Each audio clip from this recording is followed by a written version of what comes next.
श्री शिवाय नमः। एक काम करो, बालू रेत का शिवलिंग बनाओ, उसकी पूजन।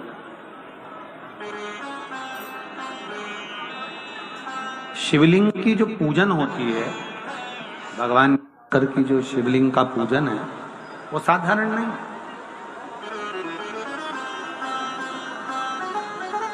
दो गुप्त नवरात्रे होते हैं, थोड़ा ध्यान देंगे। दो गुप्त नवरात्रे होते, एक गुप्त नवरात्रा यही माघ के महीने में आता, जो 10 तारीख से चालू हुआ, 18 तारीख तक चले। श्रृंगी ऋषि ने इस गुप्त नवरात्रे का बड़ा वर्णन किया। श्रृंगी बाबा ने इस गुप्त नवरात्रे के बारे में बहुत कुछ बताया, बहुत।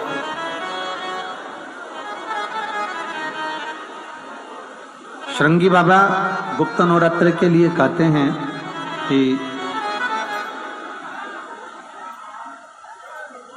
अगर इस गुप्त नवरात्रे के अंतर्गत 9 लाल फूल और 5 श्वेत पुष्प, ये दोनों, लोग कहते हैं गुप्त नवरात्रे में हम देवी की आराधना करें, गुप्त नवरात्रे में हम भगवान की आराधना करें, पर शिव महापुराण की कथा कर रही है, भगवान शंकर का चरित्र कथा है। अगर आपने देवी भागवत का स्मरण किया हो या भगवान शिव की एक पवित्र आनंदमय कथा स्कंद पुराण के काशी खंड में अगर सुनी हो या उसमें भी नहीं पढ़ पाए हो, तो श्रृंगी ऋषि के चरित्र में आता है। श्रृंगी बाबा ने वर्णन किया है कि किसी भी स्थान पर, किसी भी स्थान पर यदि हमारे घर में 2 शिवलिंग है, नहीं है, तो किसी अपने घर के गमले में, बगीचे में 2 पार्थिव लिंग का निर्माण करें। 2 पार्थिव लिंग, उसमें एक शिव जी का स्मरण करें और एक में माता पार्वती जी का स्मरण। देवादिदेव महादेव 2 स्वरूप, 2 लिंग प्रकट कर कर, एक पर 9 पुष्प लाल और एक पर श्वेत पुष्प 5 समर्पित करें, बाबा की आराधना करें, घी का दीप लगाएं, पूजन करें और बाद में उन शिवलिंग को, उन पुष्पों को विसर्जन कर किसी भी नदी में, तालाब में, बावड़ी में, अगर वहां नहीं विसर्जन कर सकते हैं तो किसी वृक्ष के नीचे उनका विसर्जन कर दे। पर ये नवरात्रे, ये जो गुप्त नवरात्रे हैं, इस माघ महीने में जो गुप्त नवरात्रे आती है, इसी के अंतर्गत इसका पूजन है। एक बार हमने पहले वर्णन किया था, जिसके यहाँ संतान नहीं होती उसके लिए भी पहले जो आषाढ़ के महीने में जो गुप्त नवरात्रे आते हैं उसका स्मरण कराया था। जब जीवन में कहीं समस्या खड़ी हो जाए, कहीं बहुत विकट समस्या है और कोई हल ना मिल रहा हो जाता है जीवन में, कोई घड़ी ऐसी आके खड़ी हो जाती है जहां पर हमको सोचने के लिए भी समय नहीं मिलता। तब 3 तरह का जल शिव को समर्पित होता है और वो तीनों तरह के जल का अलग अलग भाव है हमारा। पहला जल सादा, घर से पानी लेकर गए, जल लेकर गए, शंकर को चढ़ाया, वो हमने घर का अपना एड्रेस बता दिया, भगवान शिव को जल चढ़ाकर अपने आनंद के लिए शंकर से कुछ प्राप्त कर लिया। दूसरा जल, जल के कलश में थोड़ा सा इत्र डालकर शंकर को जब समर्पित करते हैं, तो महाराज घर में अगर कोई व्यक्ति बहुत रोगीला है, बहुत रोगीला, एक शिव महापुराण में, स्कंद पुराण में, नर्मदा पुराण में, भविष्य पुराण में, अग्नि पुराण में, नारद पुराण में, बरहा पुराण में, वामन पुराण में, जितनी चीजें लिखी गई है, एक एक प्रैक्टिकल कर देखो।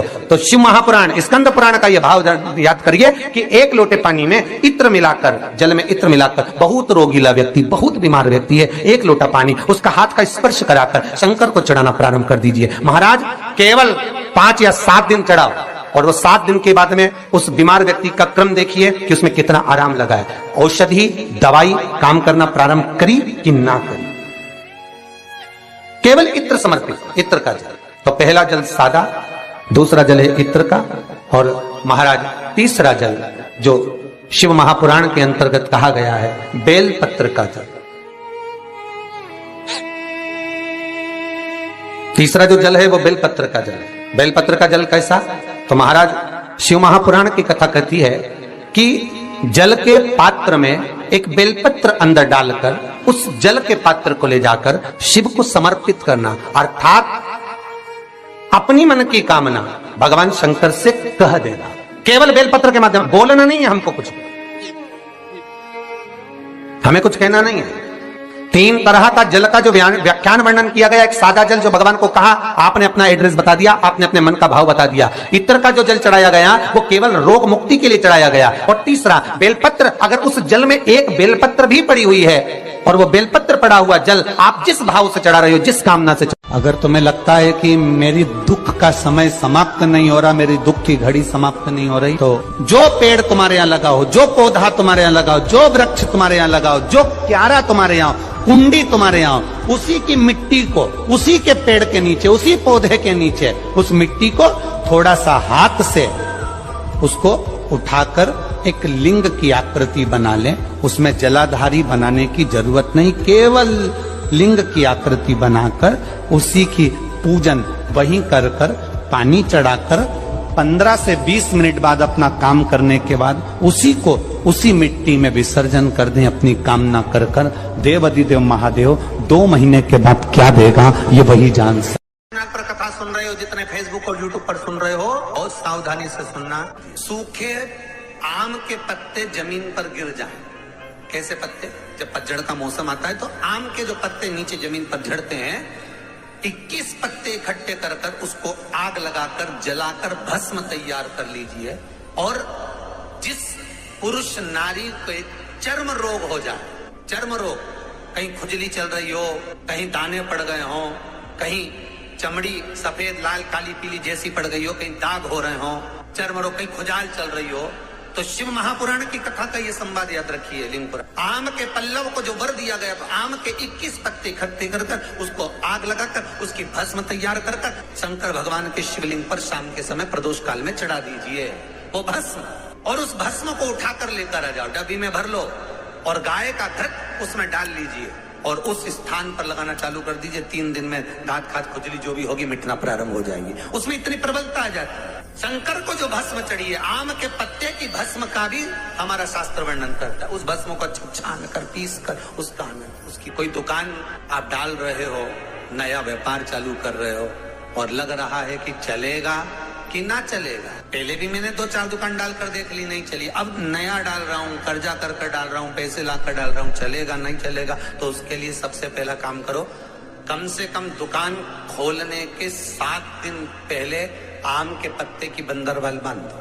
दुकान का मुहूर्त होने के 7 दिन पहले आम के पत्ते की बंदरवाल बांधो और कहीं आम के पत्ते की भस्म मिल जाए, वही भस्म जो आम के पत्ते 21 उठाए सूखे वाले, अलग से तोड़ के मत सुखाना, जो पत्ते नीचे गिरे हों उसको उठाकर सुखाकर, सूखा हुआ जो पत्ता हो उसको जलाकर उसकी भस्म बनाकर उसमें थोड़ा सा चंदन मिलाकर और उसी से सम्मुख में जहां 7 दिन पहले तुमने बंदरबल बांधी है, दुकान खोलने वाले दिन उसी आम के पल्लव की भस्म जो शिव पर चढ़ी थी उसी में चंदन मिला हुआ वो एक स्वस्तिक का निर्माण कर दो। फिर आप अंदर कोई पूजन करो ना करो, आपने कोई अनुष्ठान करा ना करा, यज्ञ पूजन करी ना करी, अगर आप प्रवेश भी कर गए, इतना आपके पास धन नहीं था और आप प्रवेश भी कर गए तो भी घाटे में नहीं जाओगे, व्यापार उन्नति की ओर ही बढ़ेगा, व्यापार बढ़ेगा। उसमें आम के पल्लव में अगर कामदेव छुप कर भस्म होते हैं तो शंकर मेरे आम के पल्लव को भी वर प्रदान कर देते, आम के पल्लव को भी शिव वर। भाई भाई में विवाद हो रहा हो, जमीन के लिए विवाद हो रहा हो, किसी प्रॉपर्टी के लिए विवाद हो रहा हो या किसी अन्य विवाद में पड़े हुए हो या तुम्हारे दुश्मन बढ़ रहे हो, तुलसी के क्यारे के पास में एक छोटी सी कटोरी रखकर घर का कोई भी व्यक्ति, चाहे महिला हो, पुरुष हो, पुत्रवधू हो, बच्चे हों, कोई भी हथेली में गंगा जल लेकर अपने पूर्वजों का स्मरण कर कर और वो गंगा जल काशी विश्वनाथ के नाम से अपने पूर्वजों का नाम लेकर वो कटोरी में अगर 5 बार या 7 बार छोड़ देता है तो उसके पूर्वजों को पिंडदान और तर्पण की जरूरत नहीं पड़ती, उनको मोक्ष प्राप्त हो जाता है। महाराज, जहां पर पति और पत्नी के संबंध बेकार हो जाते हैं, विवाद हो जाता है, अदालत में बात पहुंच जाती है, परिवार वालों पर दहेज का केस चालू हो जाता है, कहीं ना कहीं किसी ना किसी रूप में कार्रवाई चालू हो जाती है, पति पत्नी में वापिस प्रेम को बढ़ाया जाए। उस प्रेम को बढ़ाने के लिए शंकर भगवान का समझ लीजिए, शिवलिंग, कनेर के पुष्प की माला, काई के पुष्प की, कनेर का वो पीला जो फूल होता है, आप टीवी पर दर्शन कर रहे होंगे, कनेर के पुष्प की माला जो ऊपर जलाधारी लगी है, जिस जलाधारी में से बूंद बूंद पानी गिरता है, ये शंकर भगवान की 5 बेटियों का स्थान है। कौन कौन सी बेटी, नाम ले, जया, विषहरा, श्यामली बारी, दौतली और 5वें नंबर की देव।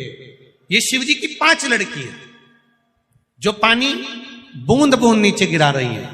शंकर भगवान की बेटियों के स्थान से शंकर भगवान की जो ये जलाधारी है, जलाधारी अशोक सुंदरी वाला स्थान, ये जो जलाधारी है, बेटियों के स्थान से जलाधारी तक जो कनेर के माला बनाकर स्पर्श कर कर लगा देता है, शिवरात्रि के दिन प्रदोष काल के समय पर उस पति पत्नी में कितना भी झगड़ा हो रहा हो, आपस में प्रेम बनना प्रारंभ हो जाता है। अदालत का केस धीरे धीरे समाप्त होने लगता है।